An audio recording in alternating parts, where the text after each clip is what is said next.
I'd been working as a scriptwriter for an educational multimedia curriculum company for about 10 years. This was a very welcome development. I had had some struggles in my previous career path, and now I could see I was a success. I could rethink my image of myself. I wasn't just that guy that dropped out of graduate school. I was a professional writer. About 10 years in, though, the company didn't have enough capital to make new animations and videos, and I was laid off. Instant crises, plural, times 2, my wife Tonie and I had a mortgage. 5 kids in a blended family, teenagers right on down to a 3-year-old. So basic survival, this was not very good at all. I needed to come up with something fast. The other side of it, though, was my sense of self.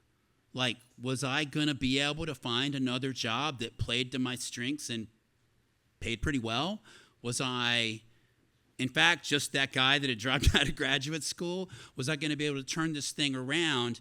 And so I really, really, really needed to find something fast, and I was casting some skeptical glances at the man I saw looking back at me in the mirror. I'm a guy that's always stuck on a song, and I love 70s soul. The OJs, Marvin Gaye, Al Green, these are songs that have fantastic production, strings and horns and dramatic lyrics and big harmonies. And my song at the moment was by the Four Tops. Lead singer Levi Stubbs singing to me, "Are you man enough? Big and bad enough? Are you going to let them shoot you down?" Levi Stubbs has this fantastic urgency, and I'm not usually into the macho stuff too much, but the song spoke to me. The song spoke to me. And what it said was, what you need to do is rise to this occasion. What you need to do is get rid of your self-doubt and your imposter syndrome and summon your best self, find a job, and freaking win. Be the badass I definitely know you can be. And I thought, wow, Levi Stubbs thinks I'm a badass. Levi Stubbs is my hype man. This was during the Great Recession. So the job market was completely brutal. There were hiring freezes galore. And at the time, there were maybe 5 decent writing jobs open in the greater Austin area. I was checking the online job postings every day, and it was looking pretty bleak. And then one day there it was. Nonprofit in the higher ed space looking for senior writer-editor. The salary was about the same as what I'd made in my previous job. The benefits were good. And the skill set was on point. I started feeling pretty good about this. This was going to be my job. Then I found out over 200 people had applied. The cutoff was going to be brutal. My sculpted diamond of a resume and cover letter that I had, agonized over got me past the first stage. 200 to 12 people who got phone interviews. Now it seemed doable, but there were still a lot of steps going on there. I had to, after the phone interview, go in and meet members of the communication staff. There was, another in-person interview. There were timed writing and editing assignments, and on it went until finally I got the call from the hiring manager who told me there was one last step. Come in for an in-person interview at the VP level. 200 had cut down to 2, and I was one of the 2. I knew I could do this thing. I was completely determined to land this job. And I drove from my house in North Austin to their office in Round Rock a few times and timed it. It was averaging about 9 minutes. I thought, round it up a little, make it 12 minutes. Okay, and then double that, so 12 extra minutes. I'm not going to mess up this interview. And I was practicing my interview questions all the time. I didn't have a paycheck at the time. I went to a fancy store with my credit card, and I bought a fancy suit. That might have been an iffy kind of thing to do, but that's what I did. Call it a leap of faith. So now I was preparing. Monday morning, 10 a.m., for this interview that was all important to my sense of self and to our family's economic well-being. I had my brand new suit ready to roll.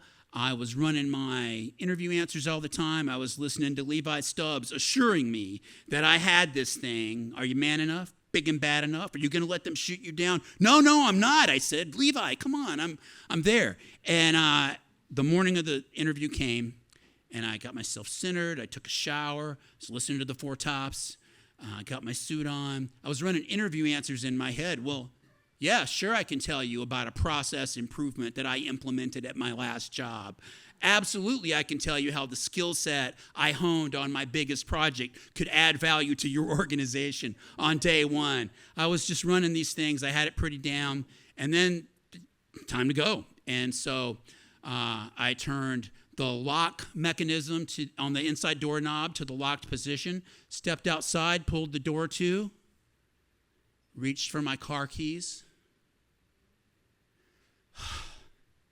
and realized my car keys were in the house. I had locked myself out of the house. I had no way to get in my car and drive to this crucial, life-changing interview because I had been running my interview answers in my head, and I had missed the basic step of grab the freaking car keys. And so now my stupidity was going to literally take food from my children's mouths, and there was nothing I could do about it. And I thought, no, you gave yourself those 12 extra minutes. So what I've got now are 12 extra minutes to find a way to be man enough and big and bad enough to get inside my house and get those freaking car keys. And I thought, think. I went around to the gate that goes into the backyard, and praise be to the God of second chances, that gate was unlocked. I stepped inside the backyard, and I was thinking of the door that goes from the garage into the side yard. Pretty janky, the jankiest thing in the house, badly hung, very old. I thought even though there was a padlock on that door, I could probably kick it in.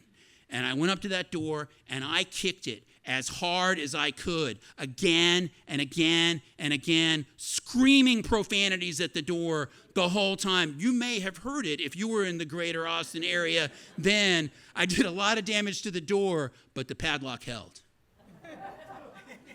So now, soaked in sweat, 7 minutes to go, I'm looking for an open window, and I find one of the kids' bedrooms, and I think I can pull myself up, open the window, pull myself through, get the car keys and go. But it was just a little too high. So I find myself grabbing cinder blocks and stacking them up. So I climb up onto the cinder blocks, I pull myself up and in through the open window, making a mental note to talk to that child about leaving that window unlocked, even though it worked out for me on this occasion, when I hear the worst sound I could have heard in that moment, tearing fabric. A screw at the bottom of the window frame has snagged the pants of my brand new, very expensive credit card suit and torn it as I pull myself all the way in. It's too bad a tear. I'm not going to be able to hide it. I can't wear the suit. I get out of the suit, towel off some of the massive doses of sweat that are all over my body, splash some cold water in my face, get into my old suit, grab the car keys this time, and I'm headed north on I-35, Levi Stubbs blaring out of my speakers. Hey, you! Yes, you! Jeff Knight. Are you going to win? Are you going to lose? Are you going to pull it together and keep it together? Or are you going to fall apart under this pressure? I need you to answer that right now. Made it to the building, and the appointment was at 10. I parked at 9:58. Got out of the car, walked in, trying to gather myself, saw the receptionist. I said, hi, I'm here for 10 o'clock with Brian Gilbert. Hi, Brian, if you ever hear this story. And she said she rang him, and he said he'd be right down. And I had a cup of water and tried to tame the massive dose of fight or flight energy that was coursing through my body. He came down, led me up to talk to the Veep, and we had that interview. It went great. I was able to point to examples in my portfolio that were right on point with what they wanted. I told a kind of risky joke. It landed and got a laugh. I came across in no way as the dumbass that had locked himself out of the house just a short while earlier, or the maniac who was screaming profanity at a door. I got out of there, drove home. My hands were shaking on the wheel. I got inside. And if you've ever experienced a close call and massive relief, this is what happened to me. The tears of huge relief started and gave way to whole body laughter that I could not stop. Like, holy shit, man, that bullet whizzed right past my head. And the next day I got the offer. And we celebrated, thank you, we celebrated that night with credit card sushi and a bottle of Prosecco from the well-known Prosecco region that makes inexpensive, bubbly wine. And the job turned out great. And for me, there's a lot of loss in life. Everybody's going to experience it, but we get wins. And this was a big one. And the next time Levi Stubbs was screaming at me from my speakers, "Are you man enough? Big and bad enough? Are you going to let them shoot you down?" I could say, "No, sir, not at all." Turns out I'm kind of a badass, and thank you.